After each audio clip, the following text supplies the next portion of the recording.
Europe 1, bonjour.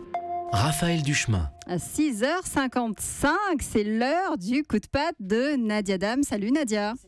Ça va bien ce matin? Ça va très bien. Ah bah oui, vous avez vu vos avis, vous avez pris votre cartable, vos crayons, tout est prêt? Oui, parce que c'est la rentrée. Merci Seigneur, c'est la rentrée parce que ces vacances ont vraiment trop duré. Tel Christophe Barbier, j'ose le dire, les Français ont trop de congés.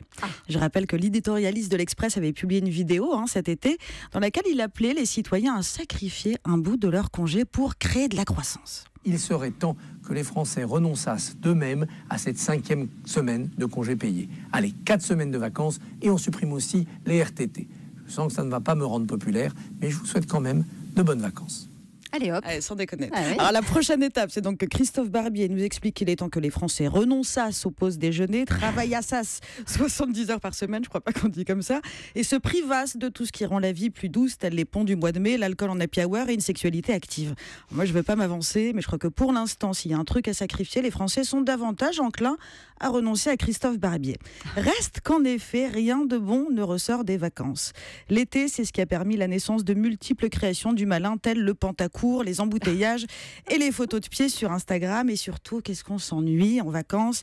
Il y a une règle immuable qui veut que la première moitié, on dort, on récupère, on profite. La deuxième, non, on la passe à chercher de la 3G au fond du jardin de la maison de location, parce que quand pendant 3 semaines, le seul truc que tu as à faire, c'est de commenter la température de l'eau d'un original, elle est froide, mais une fois qu'on est dedans, elle est bonne, et de manger du taboulé, forcément, il y a un moment où ça oppresse, toute cette oisiveté.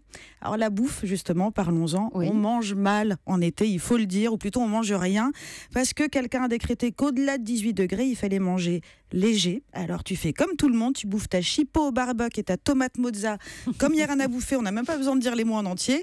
Autre plaie estivale, les enfants qui, vacances d'été obligent, ont parfois passé 2 mois entiers en compagnie de papa, maman à la maison, soit 61 jours, 1460 heures, 5 259 487 secondes.